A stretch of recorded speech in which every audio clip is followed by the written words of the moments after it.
Witajcie ponownie na Malcie. To już trzeci film z naszej serii spacerów po tej niezwykłej wyspie.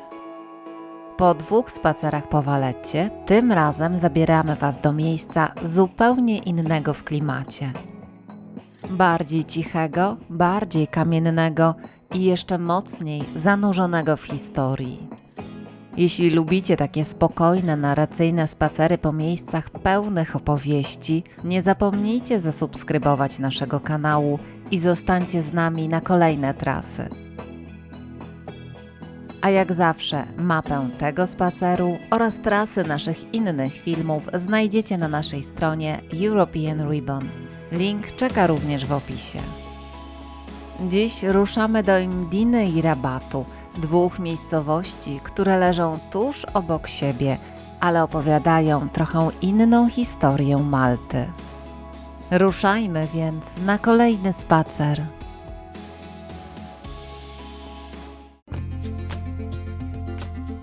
Zaczniemy od Mdiny, dawnej stolicy wyspy, położonej w centralnej części Malty na wzgórzu, tuż obok Rabatu. To miejsce, do którego bez większego problemu można dotrzeć autobusem, taksówką albo wynajętym samochodem. A ponieważ Rabat leży dosłownie po sąsiedzku, do drugiej części naszego spaceru przejdziemy już po prostu pieszo. Mdina to jedno z tych miejsc, które od pierwszych chwil narzucają własne tempo. Przez niemal 2000 lat była politycznym i administracyjnym centrum Malty, a rolę dawnej stolicy zaczęła tracić po 1530 roku, gdy Joanici przenieśli główny ośrodek władzy w stronę portów, a później do nowo budowanej Valetty.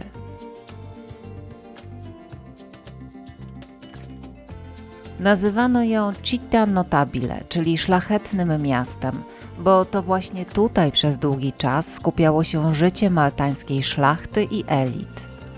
Gdy obok dawnej stolicy wyrosła Valletta, Mdina zaczęła funkcjonować także jako Città Vecchia, czyli Stare Miasto, dla odróżnienia od nowego centrum władzy. Dziś najczęściej mówi się o niej miasto ciszy. Nie tylko dlatego, że za murami panuje wyjątkowy spokój, ale też dlatego, że mieszka tu bardzo niewiele osób, a ruch samochodowy jest mocno ograniczony. I wszystko to mieści się na powierzchni niespełna 1 km². A nasz spacer zaczynamy dokładnie tam, gdzie Mdina od razu pokazuje swoją rangę, przy głównej bramie miasta. Warto pamiętać, że to, co widzimy dziś, nie jest już średniowiecznym wejściem do Mdiny. Obecna brama powstała w 1724 roku za rządów wielkiego mistrza Antonia Manuela de Villeneuve, według projektu francuskiego architekta i inżyniera Charlesa François de Mondion. W ramach XVIII-wiecznej przebudowy dawną bramę zamurowano, a nowe wejście przesunięto o kilka metrów obok, tak aby wjazd do dawnej stolicy był nie tylko elementem obronnym, ale też reprezentacyjną wizytówką miasta. A kiedy przejdziemy już na drugą stronę, warto spojrzeć także na wewnętrzną fasadę bramy. Zobaczymy tam świętego Pawła, świętego Publiusza i świętą Agatę, 3 postacie mocno wpisane w religijną i historyczną pamięć Malty. Święty Paweł łączony jest z początkiem chrześcijaństwa na wyspie, gdy w 60 roku u wybrzeży Malty rozbił się jego statek. Święty Publiusz to z kolei rzymski zarządca wyspy, który według tradycji przyjął apostoła we własnym domu i który później został uznany za pierwszego biskupa Malty. Święta Agata to sycylijska męczennica, która miała znaleźć schronienie na Malcie podczas prześladowań w III wieku. Dlatego jej kult do dziś jest szczególnie silny, zwłaszcza w Rabacie. Po przejściu przez bramę po prawej stronie widzimy National Museum of Natural History, czyli Narodowe Muzeum Historii Naturalnej, mieszczące się w Palazzo Villena. Sam pałac został zamówiony w 1724 roku przez wielkiego mistrza Antonio Manuela de Villenę i zaprojektowany przez Charlesa François de Mundiona w barokowym stylu paryskim, ale funkcję muzeum pełnił dopiero od 1973 roku. To ciekawe miejsce, bo zamiast historii władców czy zakonów pokazuje inną stronę Malty, jej skały, skamieniałości, ptaki, morskie życie i unikalną przyrodę wysp.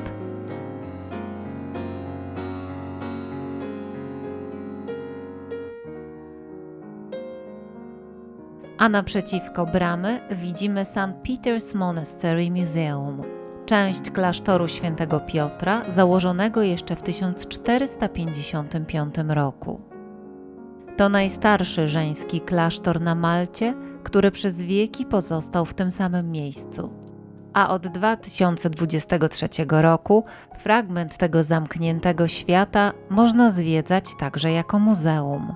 To rzadka okazja, by zobaczyć nie tylko mury i zabytki Mdiny, ale też ślady codziennego życia benedyktynek, w tym miejsca związane z błogosławioną Marią Adeodatą Pisani, maltańską benedyktynką, która większość życia spędziła właśnie w klasztorze świętego Piotra w Mdinie i została beatyfikowana przez Jana Pawła II w 2001 roku.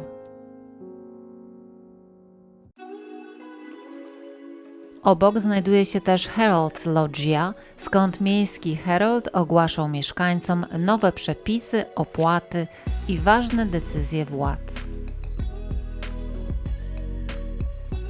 Kontynuując spacer, skręcamy w prawo, w stronę niewielkiego placu, przy którym stoi bardzo ciekawy budynek dzisiejszej Mdina Local Council. To dawne Law Courts of the Municipality, czyli miejskie sądy, zaprojektowane w XVIII wieku w ramach przebudowy wejściowej części Mdiny przez Charlesa François de Mundiona. Budynek miał od początku podkreślać rangę miasta.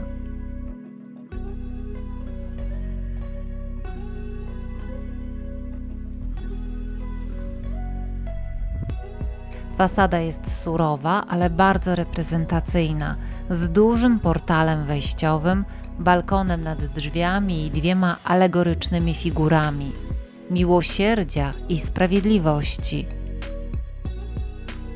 Dziś mieści się tu siedziba lokalnej rady, ale sam gmach wciąż przypomina, że Mdina była nie tylko miastem pałaców i kościołów, lecz także miejscem realnej administracji i sądownictwa.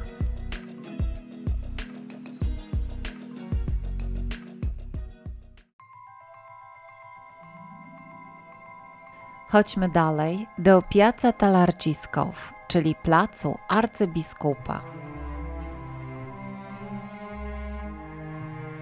Przy placu znajduje się boczne wejście do katedry świętego Pawła. A tuż obok mieści się Mdina Cathedral Museum, urządzone w dawnym seminarium. Sam budynek muzeum zaczęto wznosić w 1733 roku, a seminarium zainaugurowano w 1742. Funkcję muzeum pełni dopiero od 1969 roku. I do muzeum najpierw skierujemy swoje kroki. Nie bez powodu właśnie od niego warto zacząć zwiedzanie. Tu również kupuje się bilety do katedry, do której skierujemy się w kolejnym punkcie trasy. Przy okazji to także świetne wprowadzenie do tego, co za chwilę zobaczymy w samej świątyni, bo muzeum pozwala lepiej zrozumieć nie tylko katedrę, ale szerzej także religijną i artystyczną historię Mdiny. Nie bez powodu uchodzi ono za jedno z najciekawszych muzeów kościelnych w Europie. W jego zbiorach znajdują się dzieła i przedmioty sięgające nawet XIV wieku. A wśród największych skarbów wymienia się kolekcję rycin Albrechta Dürera, jedną z najważniejszych poza Niemcami. Są tu także bogate zbiory sztuki sakralnej, sreber i dawnych pamiątek związanych z katedrą. A nawet własna kaplica z iluzjonistycznie malowaną kopułą oraz obrazami Antoina Favreau. Dzięki temu muzeum nie jest tylko dodatkiem do katedry, ale ważną częścią całego zwiedzania.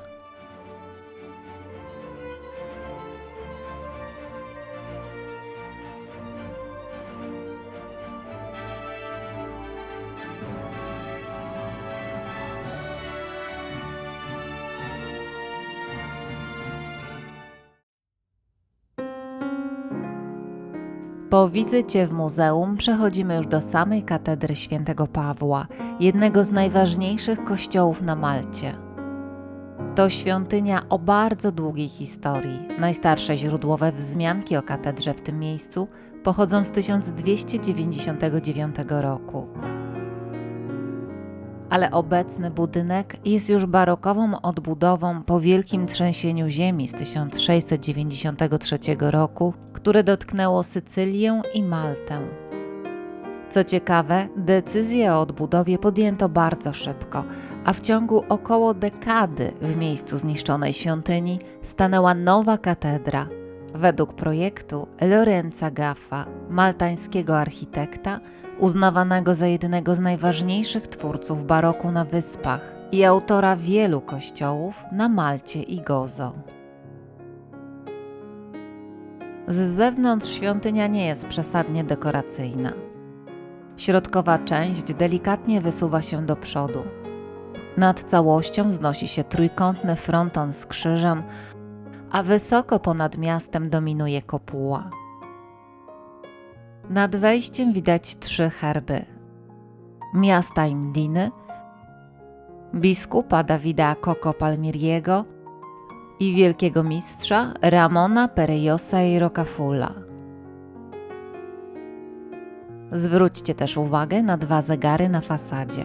Prawy pokazuje godziny i minuty, a lewy nie służy do odmierzania czasu, tylko działa jak kalendarz. Wskazuje datę i miesiąc. Na Malcie 2 różne zegary na kościelnej fasadzie nie są niczym niezwykłym, bo według lokalnej tradycji miały zmylić samego diabła, tak by nie wiedział, kiedy dokładnie zaczyna się msza.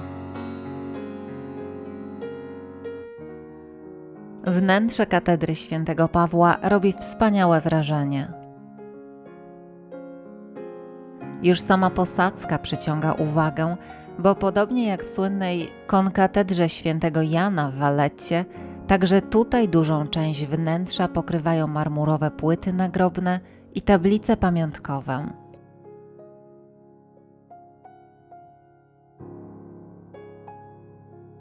Warto też wypatrzeć jeden z najciekawszych ocalałych elementów wcześniejszej świątyni – drewniane drzwi z 1535 roku, które prowadziły do starszej katedry, a dziś znajdują się przy wejściu do zakrystii.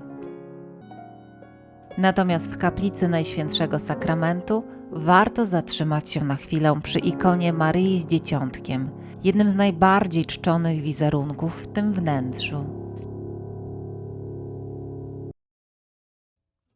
Na Piazza San Paolo warto zwrócić uwagę na Casa Gurgione, jedną z najbardziej niezwykłych rezydencji w Mdinie. Ten neogotycki dom z końca XIX wieku, zaprojektowany przez maltańskiego architekta Andrea Vassala dla barona Giuseppe de Piro Gurgiona, od początku wyróżniał się na tle bardziej klasycznej zabudowy placu. Widać tu wyraźnie gotyckie inspiracje, ostrołkowe okna i portal, dekoracyjne mazwerki, smukłe sterczyny oraz kamienne żygacze, które nadają fasadzie niemal baśniowy, teatralny charakter.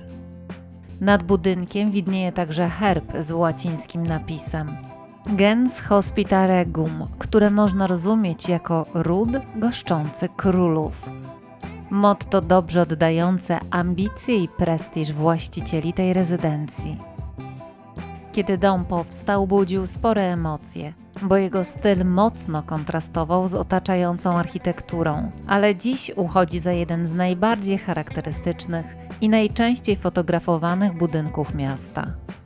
Po niedawnej, kilkuletniej renowacji został otwarty jako House Museum, dzięki czemu można zajrzeć do świata maltańskiej arystokracji i zobaczyć, jak wyglądało życie tutejszych elit u schyłku XIX wieku.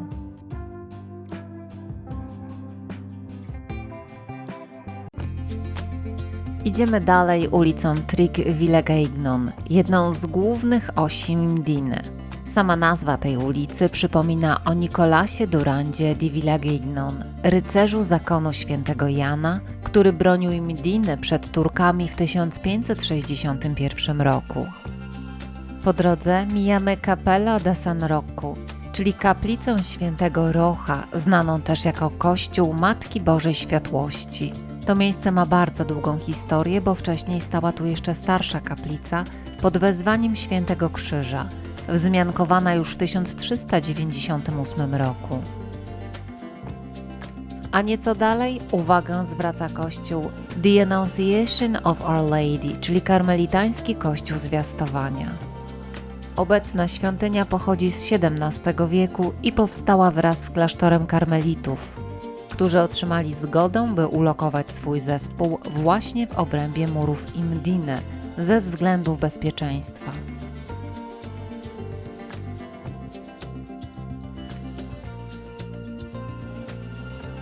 Kościół uznawany jest za jedną z najciekawszych barokowych świątyń na Malcie, a jego fasadę zdobi jedna z najlepszych narożnych figur na wyspie, wykonana przez Sigismonda di Mecca.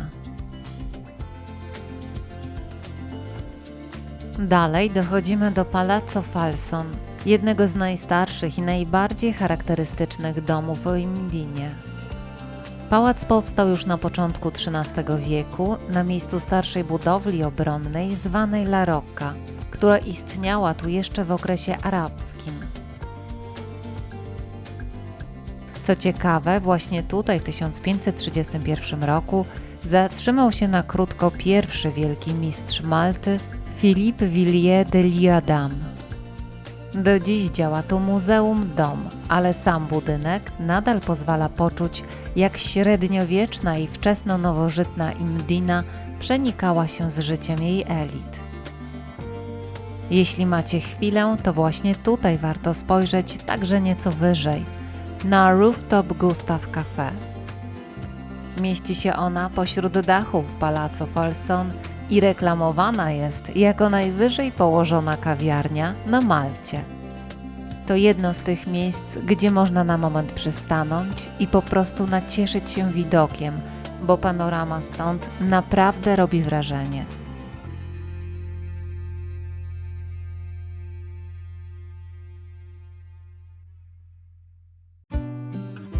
Tę część spaceru kończymy na Bastion Square, przy potężnych murach obronnych Mdiny. To właśnie tutaj najlepiej widać, że miasto było nie tylko spokojną siedzibą elit, ale też prawdziwą twierdzą. Wyniesioną wysoko ponad okolicę i zbudowaną tak, by kontrolować ogromną część wyspy.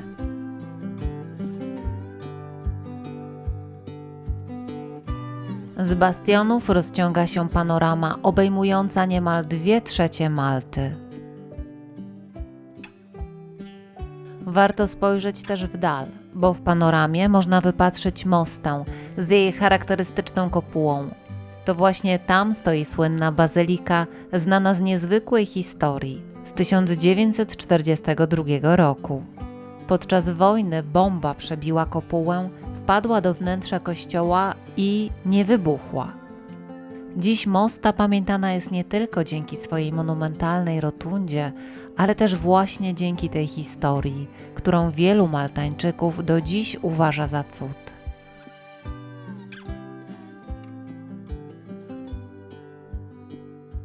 Od bastionów ruszamy dalej wzdłuż murów, a potem wąskimi kamiennymi uliczkami wracamy w stronę bramy wejściowej do Imdiny. I właśnie tutaj warto przypomnieć, że Imdina i Rabat nie zawsze były dwoma osobnymi miejscowościami. W czasach rzymskich tworzyły jedno większe miasto, Melite. Dopiero w średniowieczu, gdy ze względów obronnych zmniejszono obszar umocnionego miasta i przesunięto linię murów, część dawnej zabudowy znalazła się poza fortyfikacjami. Tak narodził się Rabat, sąsiadujący dziś z Imdiną, ale rozwijający już własną tożsamość tuż za murami dawnej stolicy. Dziś przejdziemy tam pieszo, bo Rabat zaczyna się właściwie zaraz obok.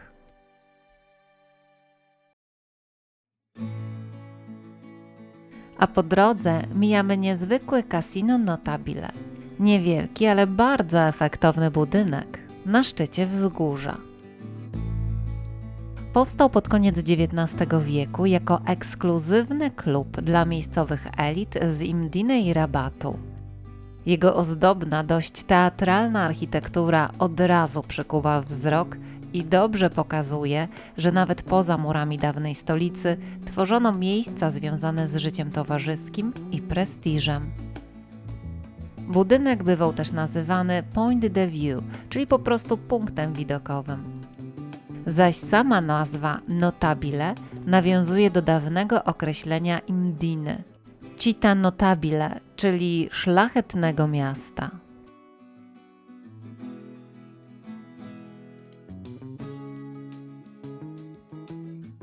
Naszą wizytę w Rabat zaczynamy od Bazyliki Świętego Pawła.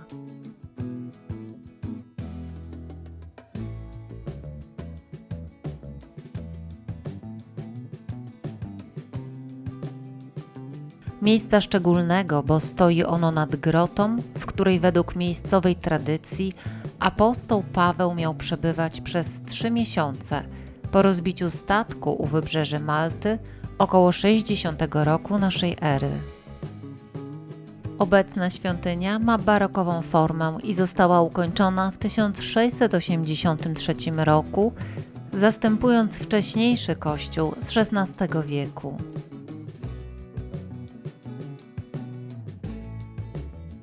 Dziś bazylika jest jednym z najważniejszych miejsc pielgrzymkowych na Malcie i od wieków przypomina o tym, jak silnie z historią wyspy związana jest postać świętego Pawła. Następnie przechodzimy do Muzeum Wynyacourt, bo to właśnie stamtąd schodzi się dziś do groty świętego Pawła. Sama nazwa muzeum nie jest przypadkowa. Nawiązuje do wielkiego mistrza Alofa de Wynyacourt, który na początku XVII wieku mocno wsparł kult świętego Pawła na Malcie i zadbał o to, by przy grocie działało kolegium kapelanów, opiekujących się tym miejscem dzień i noc.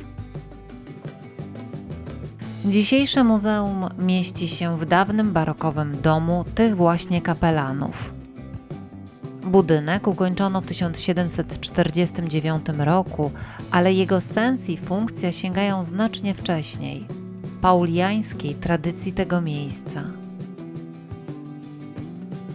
Samo muzeum jest zresztą warte uwagi. Na jego wyższych kondygnacjach można zobaczyć cenne zbiory, obrazy, relikwiarze, dawne srebra, mapy, monety, rzadkie księgi, a także wyjątkową kopię całunu turyńskiego, uznawaną za jeden z najcenniejszych obiektów w całej kolekcji.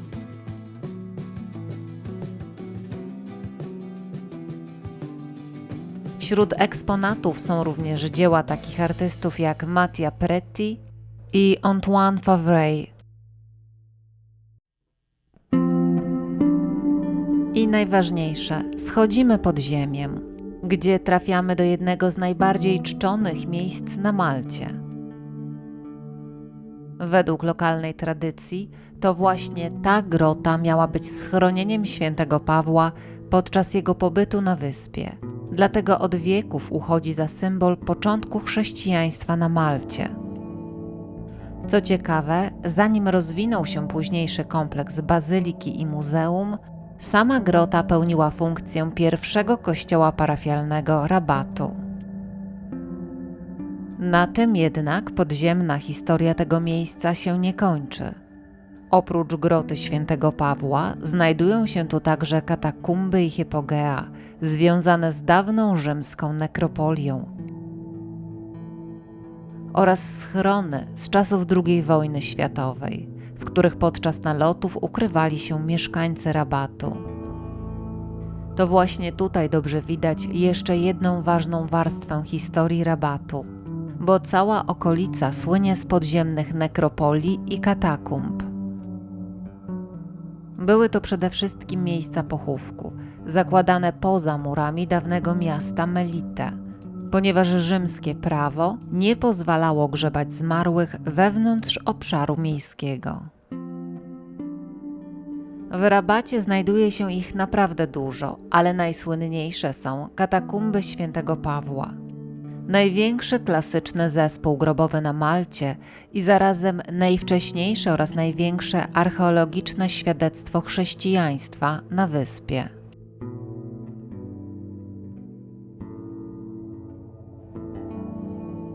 Do najstarszych i najciekawszych należą także katakumby świętej Agaty, w których szczególnie porusza nie tylko sama nekropolia, ale też sztuka ukryta pod ziemią.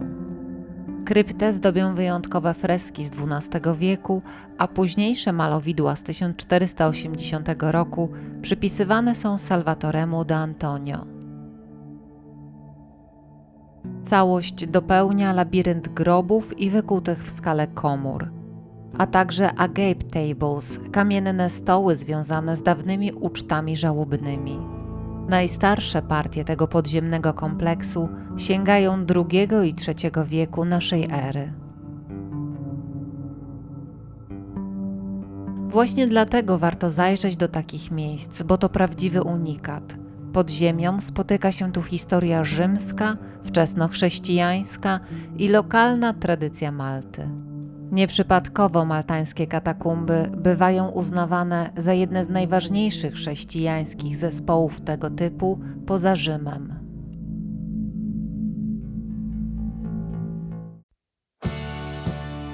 I w tym miejscu kończymy nasz spacer po Imdinie i Rabacie. To dwa sąsiadujące ze sobą światy, jeden zamknięty w murach dawnej stolicy, drugi rozwijający się tuż obok, w cieniu wczesnochrześcijańskiej historii Malty. Jeśli podobał Wam się ten spacer, zostawcie subskrypcję i wyruszajcie z nami także na kolejne trasy. A mapę tego i innych naszych spacerów znajdziecie jak zawsze na naszej stronie. Dziękujemy za wspólną wędrówkę i do zobaczenia w następnym filmie.